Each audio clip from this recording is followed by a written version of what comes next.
Good evening. This is Jet Moika. Welcome to the Charting Show. It's Wednesday, February 3, 2016. Before I get into all your stock requests, I'd like to discuss some of the things that uh yeah, I'd like to discuss the market and how it has transitioned since we hiked equity allocations over the weekend. So first things first, no spillover momentum this week from last week with the P-Comp encountering resistance at our 6690 area. Two gap down days the past 2 days and a full gap close today at 6563 implies a weak market. Second point, I am downgrading weekend call to hike allocation since hike was premised on the market hitting 6957 and then buying in two dips. Since we did hit the top end of the range and no follow through foreign buying so far, then no deployment in allocation. I hope this is clear. The past 2 days, I have been very conscious and very aware that I did hike the call on equities, which is why every market script has been tempering the bullishness on that call, saying no chasing of momentum, saying waiting for a higher low setup. Finally, market becomes a sell rally if we break below 6423. A weak start this February can only be negated by a move above 6,705. As long as we are below 6,705, the risk is slated to the downside. I'm very happy that uh, our survey on cash positioning today shows that more than the majority of you guys, at least those who responded to the survey, have a lot of cash on hand. Um, there have been a couple of people who are holding cash below 50%. The only thing that it tells me is that you did not sell into the rally when we said sell 6500, 6600 last week, because I cannot imagine you being able to deploy close to 100% over the past 2 days given the kind of price action we've had the past 2 days. So again, I'm very happy that majority is still holding cash. Let's keep it that way. Let's see how prices react to 6423 first, and then let's again evaluate price action as well as flows given the absence of momentum this week. I have been very careful about cash positions since volatility remains elevated. If you look at this chart, you can see that current rolling volatility still matches the elevated volatility we saw last August. This is why we have been cautioning and we've been tempering bullishness the past 2 days despite hiking allocations last Saturday. So, dalawa yung message natin na ginagawa. Last week, we sell market. Weekend, we were preparing for continuation of momentum. Walang continuation ng momentum. Walang continuation ng foreign flows. Kaya hindi tayo nagde-deploy. If you look at momentum the past 5 days, you can see that it did deteriorate quite sharply the past 2 days, and it's now threatening. 5-day momentum is threatening to go negative after today's price action. And then finally, if you look at the intraday chart of the P-Comp, you can see that it's been pretty ugly since we topped out near 6731 Monday.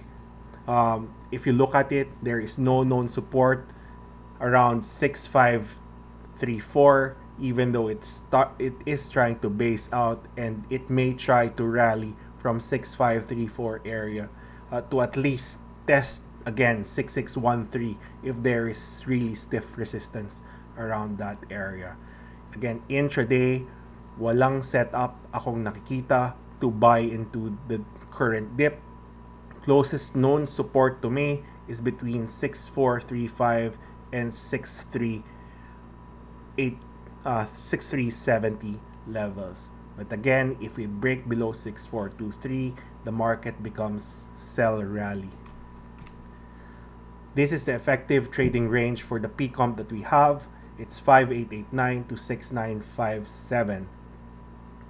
A test of the midpoint seems highly likely, while I did outline that if it holds above 6423, it can potentially transition into a small cup and handle structure.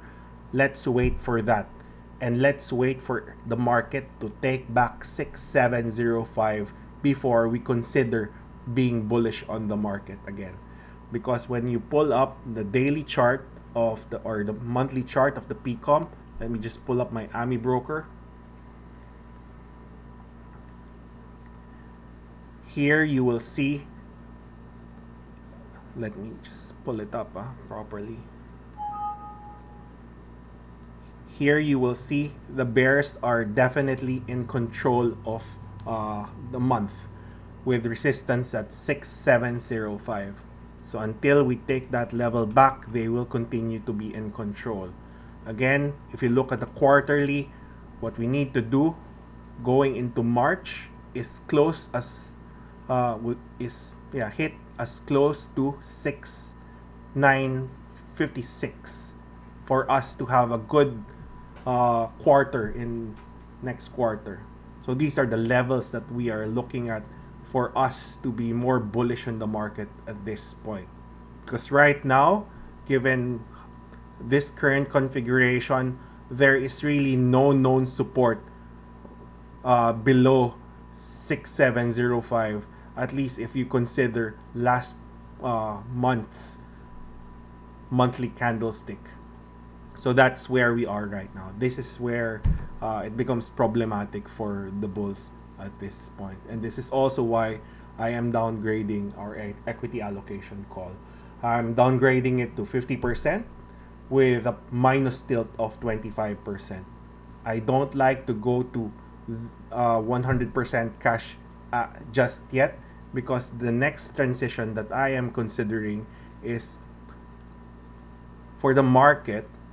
If it breaks below 6423, I'd like to see it hit 6,000 finally, or at least 5889 finally.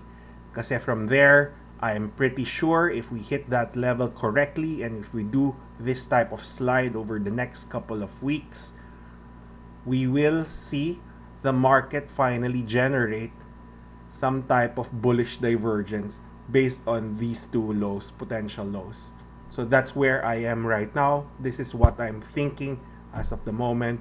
I cannot add anything more to that, except that we need the Fed to say in very clear terms they are no longer hiking rates this March or in April, and that they will push it back closer to September, given recent headwinds in global growth.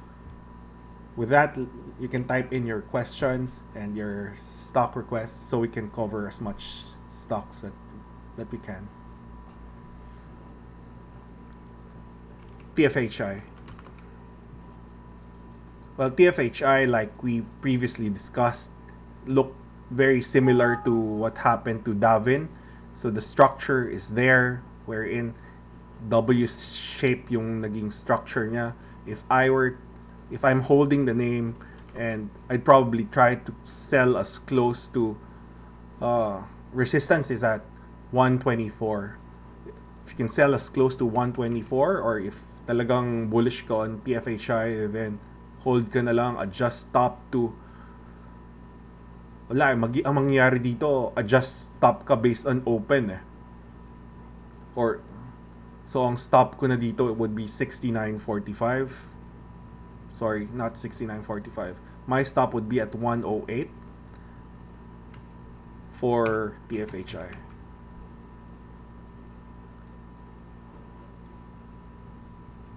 Nickel. No change in view on nickel. I think it's a sell as close to 513. I'll just have to reassess how it transitions next if it breaks above 513.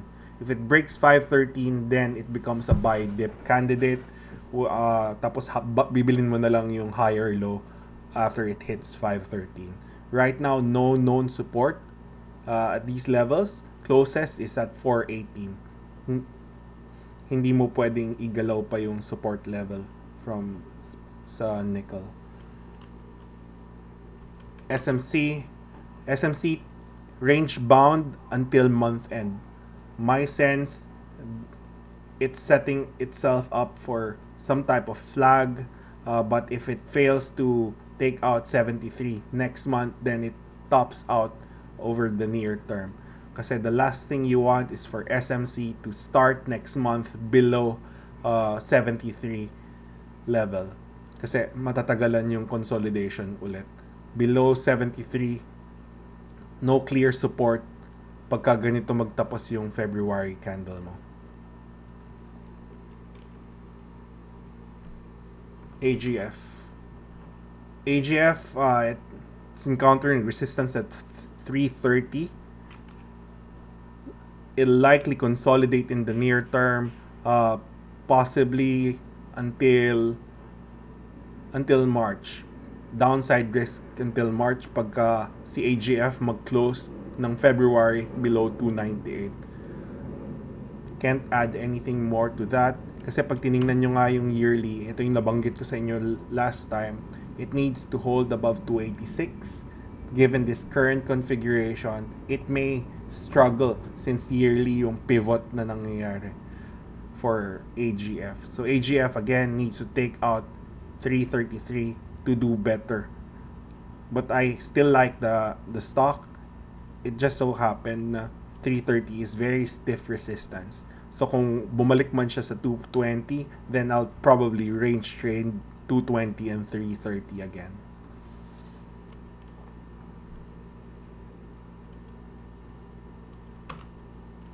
MCP. Well, MCP as expected is encountering resistance at 242. What you'd like to see in MCP next is it transitions into an inverted head and shoulder.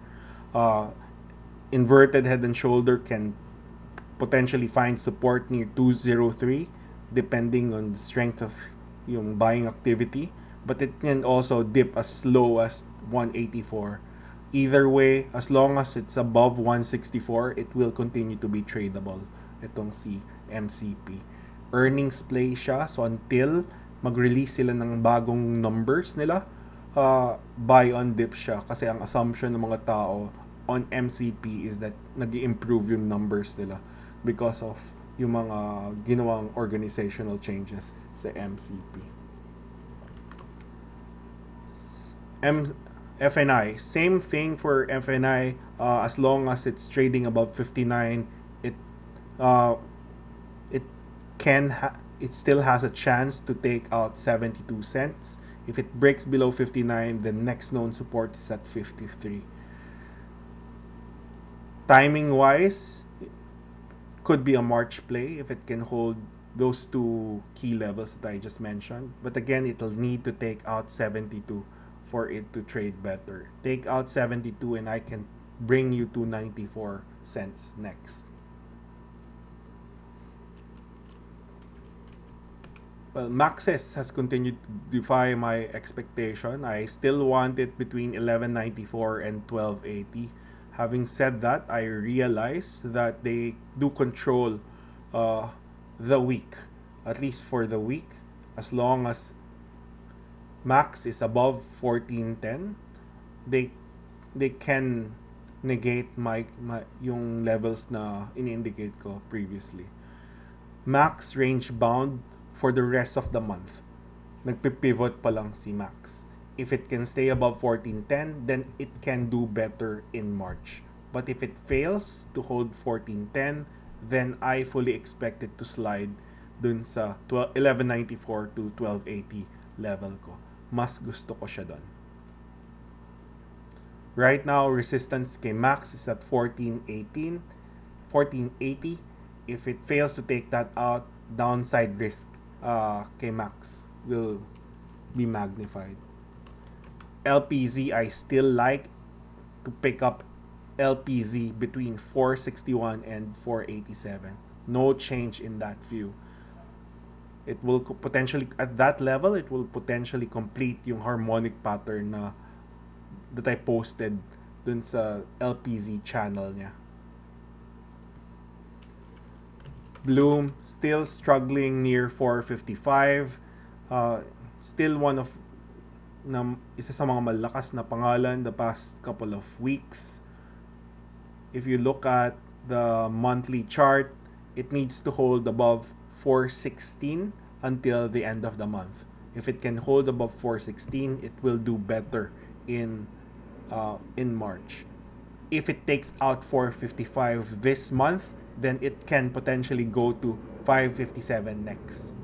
So again, key levels to watch are 416 for support, 455 sa resistance.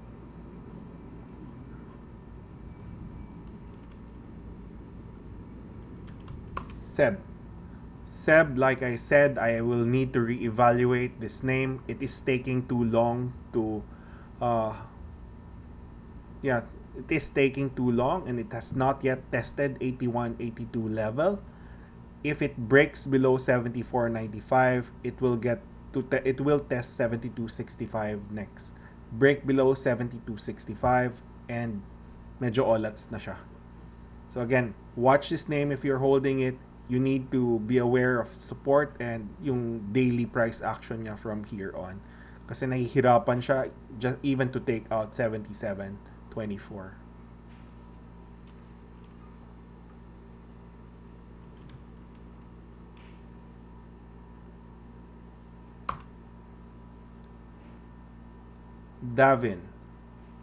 Davin's recent break below 218 tells me that it's going to head to 122 next.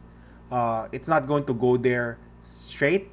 It will potentially have some type of support or bounce dito sa 198 area kung saan nagkaroon ng gap up previously. Again, hindi niya inabot yung ina-expect kong move niya above 259. I was at least hoping it would hit 333 on that break above 259.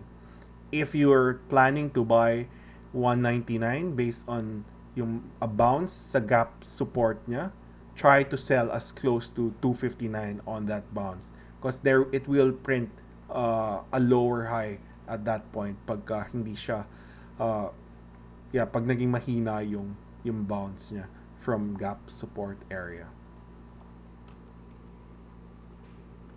BPI, no change in bullish view on BPI. The only thing that I'm concerned about BPI at this point is volume. I don't see volume coming in despite foreign buying the past couple of days. Past 3 days, foreigners have net bought close to 150 million, but volume, again, like I said, is still lacking for a meaningful punch towards 93.20. I still like the name. I like the name as long as it can hold above 86.80. It will stay range bound if it breaks below 86.80. But compared to MBT and BDO, I would always choose BPI given its current technical setup. Brown still trading below 75 level.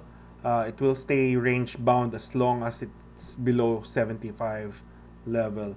If you look at higher time frame, it will need to hold above last month's close, which is at 72, to preserve that pivot on last month's reversal candlestick. Key level to take back for Brown is still 81. Take back 81 and I can get you to 92 next.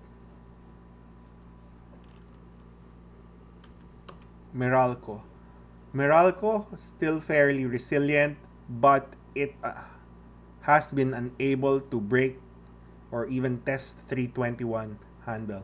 If it breaks below 303, it can potentially go to 286, 290 next.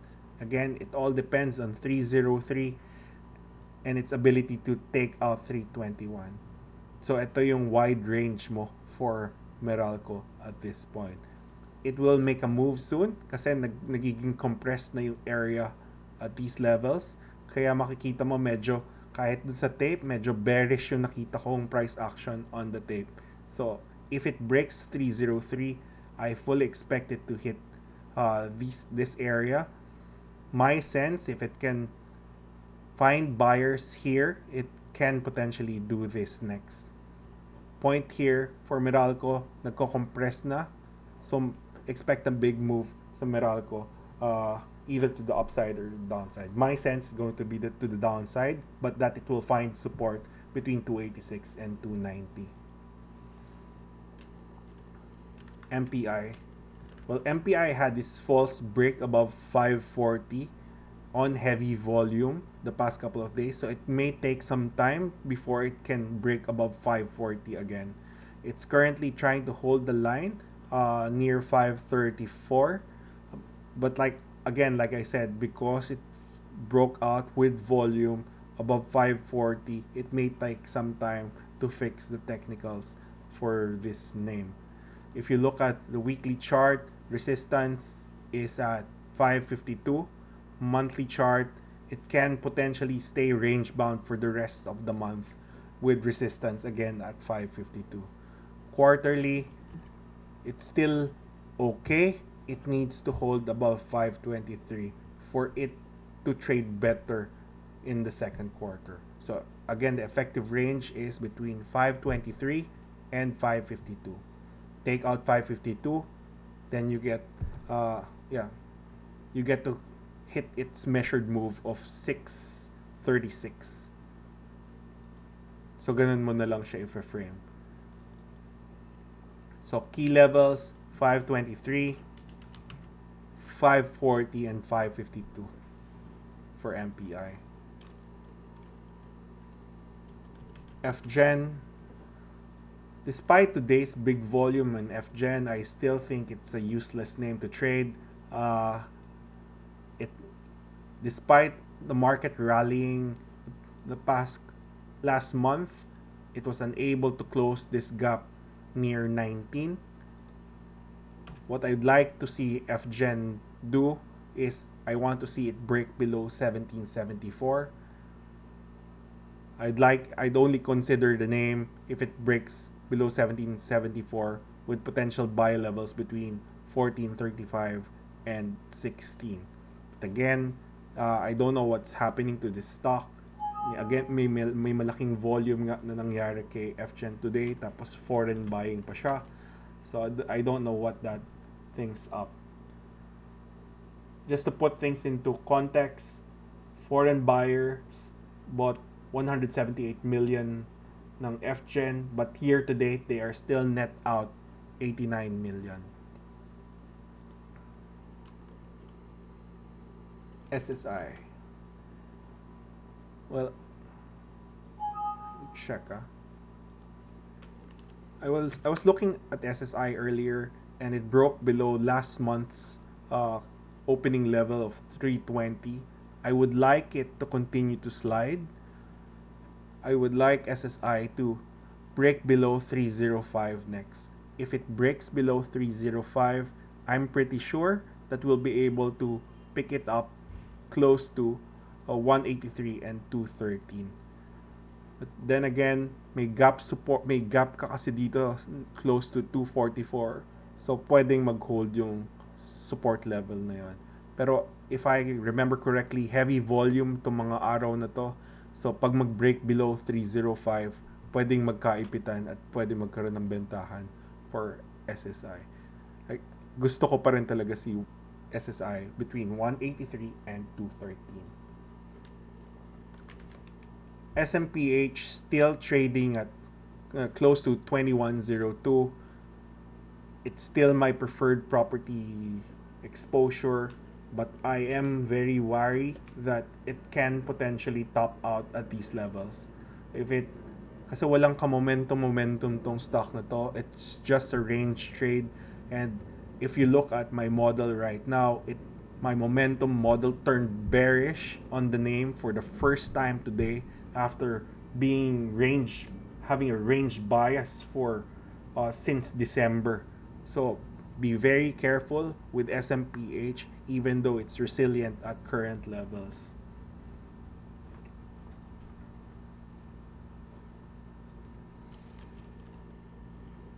STI. Well, STI is still holding above 039. If it can stay above 039, that's our range support. It can be tradable. You just need to watch volume for STI for you to see if they're planning to do anything here. My best guess, if it can hold above, if it can trade above 0.395 come March, then it'll probably trade better in March. So again, it all depends on 0.39. ISM. Earlier, I mentioned that I want us to watch 111. That 111 call for ISM is based on this weird looking 3 pushes. So 113 will be our 113% Fibonacci. If it can hold above 111, it can easily trade back to 127. So immediate range for ISM is between 111 and 127. Break below 111, medyo delikado na siya. So my sense, 111 will hold. False breakdown ang pinaka thesis for ISM at this point.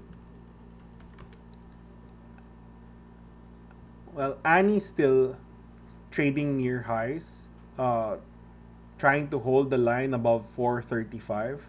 I've already mentioned that I think ANI will just consolidate for the rest of the quarter, because if you look at the quarterly chart ni ANI, it's like that.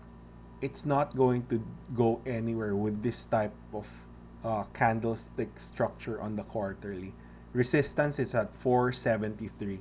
I've already said that if it wants to move higher, it needs to do that in the second quarter, with this candlestick on the quarterly being a platform for moving up in the second quarter. Kasi pinakakailangan mo dyan, papatungan nung yung resistance sa 473. That's what you need to see. What you don't want to see is, you don't want ANI to open in the next quarter below 473, because then mapupush back na naman by another quarter yung bullish structure that it built in the fourth quarter last year. Ulitin ko, range bound si ANI until March, hanggat below 473 siya. Top end of range pa rin is at 507.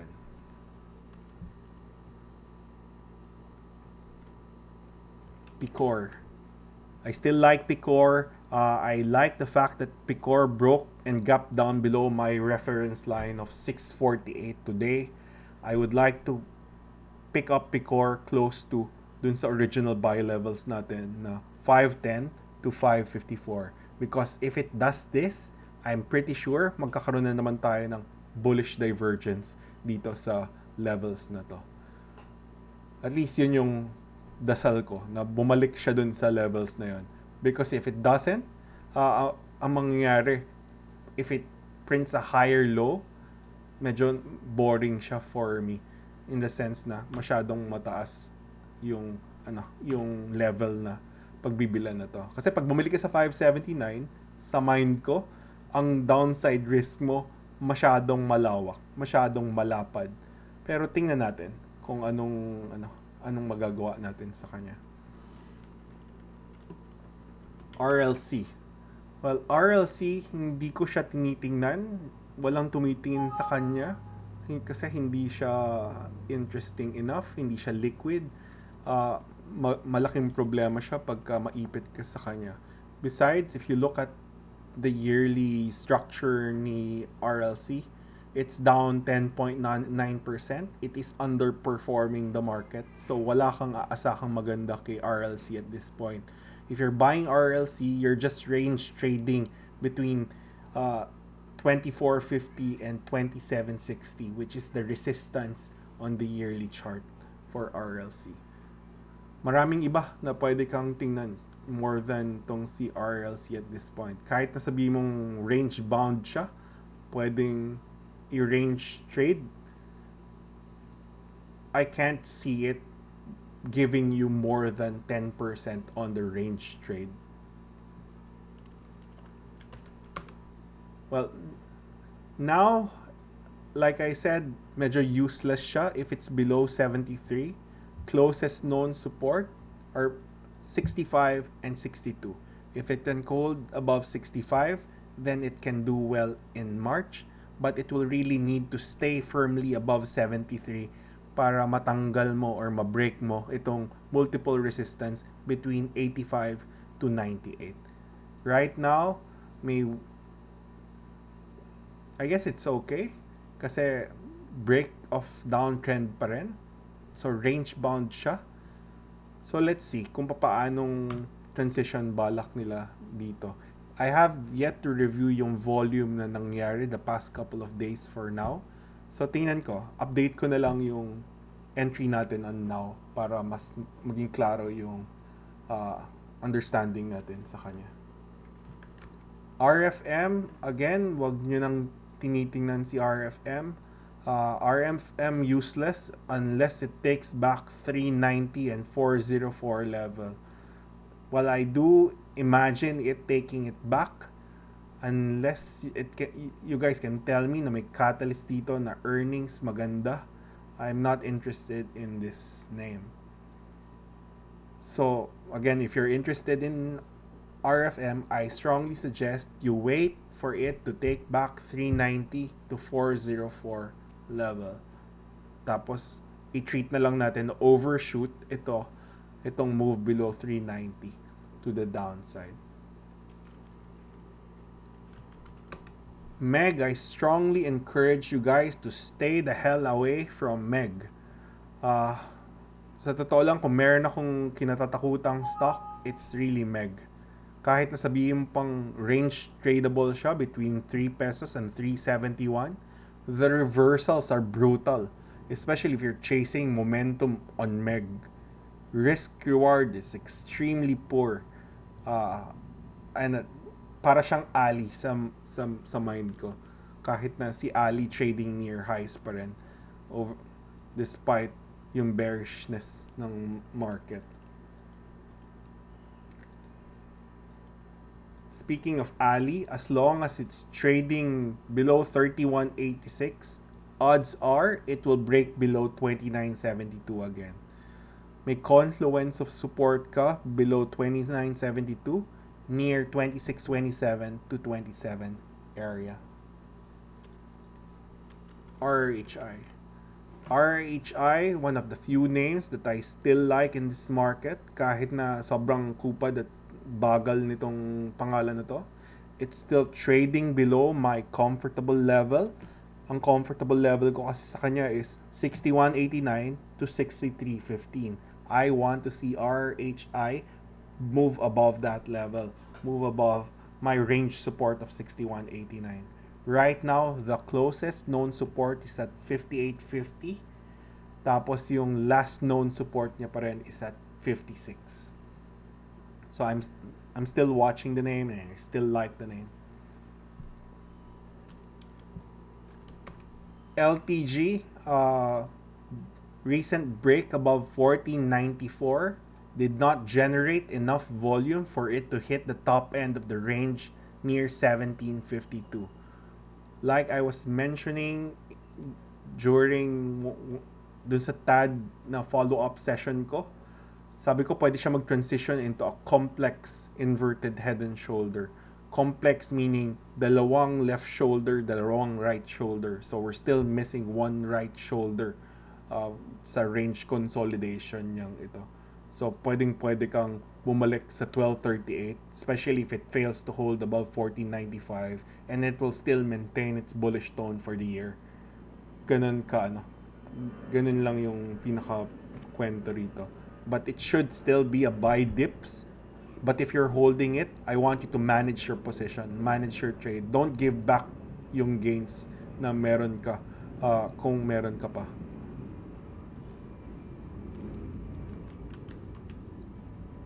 Poppy still holding above 198. Again, it's a flat structure. It's very difficult for me to see how it can move up very fast given its current configuration. But if you look at, again, yung scatter plot natin, Poppy is still one of the more resilient names year to date. Can't add anything more to that. Just hope that it doesn't go back below 198. Otherwise, I'm fairly sure it will break below 183 pagka bumalik siya below 198. Itong effective range mo kasi kay Poppy is between 198 and 245. Anything can happen dito sa range na to kasi walang klarong support, walang klarong resistance dito sa levels na to. PSPC. Oh, well, PSPC is fairly useless. It is transitioning into narrow range, so there can be a potential trade here pero very tough siya as long as below 161. Parang ang magiging assumption mo na lang kasi sa kanya, the break below 161 was an overshoot, and what you're seeing now is some type of base building na may double bottom ka on the daily kahit na gaano kaliit pa yung double bottom na yan. So it depends. Basta kasi 'di ba yung rule natin, narrow range, bullish. So you can treat it, yun na yung pinaka-extent ng bullishness na pwede mong, bullish statement na pwede mong sabihin for PSPC. Last 3 names, medyo masakit na. ICT. I already mentioned that I'd like us to watch ICT. I think today's break below 56.64 can give us more downside. Kasi mangyayari niyan, even if it bounces above 564, cap na siya by this gap area here. Gap on the daily. If this gap holds, solve na tayo.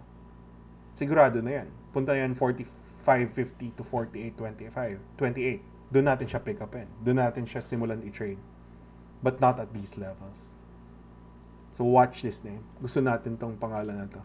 Kasi ilan lang ba yung mga pangalan nag-underperform dito sa market?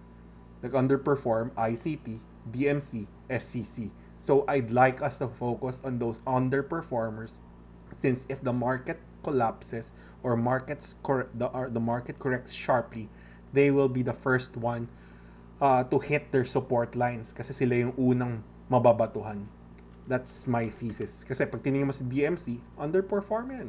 Kahit na nakita mong nag-bounce ng 1080, hindi niya na-hit or na-close yung gap niya sa 1240. Antayin niyo i-break ni DMC yung 1080 na yan, and I'm sure we can pick it up between 920 and 960. So those are the names. Pag naghahanap na tayo ng mga pangalan ngayon, hinahanap natin yung pinakamahina after mag-rally yung market na hindi pa nagbe-breakdown. Kasi yun yung gusto natin mag-breakdown. Gusto rin natin mag-breakdown na si AGI, for example. AGI failed to test 15. I think we can pick it up between 1140 and 1230. So again, these are levels, these are things na very early on tinitingnan ko na bago pa mangyari yung pwedeng mangyari sa kanya. Cyber. Well, Cyber looks useless. Useless nga ba? Tingnan natin. Hindi ko pa siya nasilip, sa totoo lang eh. Well, Cyber likely to consolidate for the rest of the year. Let's just watch 44 cents. Wala na tayong madadagdag doon. Kasi parang mangyayari dito for Cyber, as long as it's below 44 cents, set up siya for 2017 na. So, pushed back ang play kay Cyber to 2017 pagka below 44 cents siya. Kasi parang ito na yung gagamitin mong pivot to do better in 2017 So, push back. Cyber. Ignore. Nothing interesting there.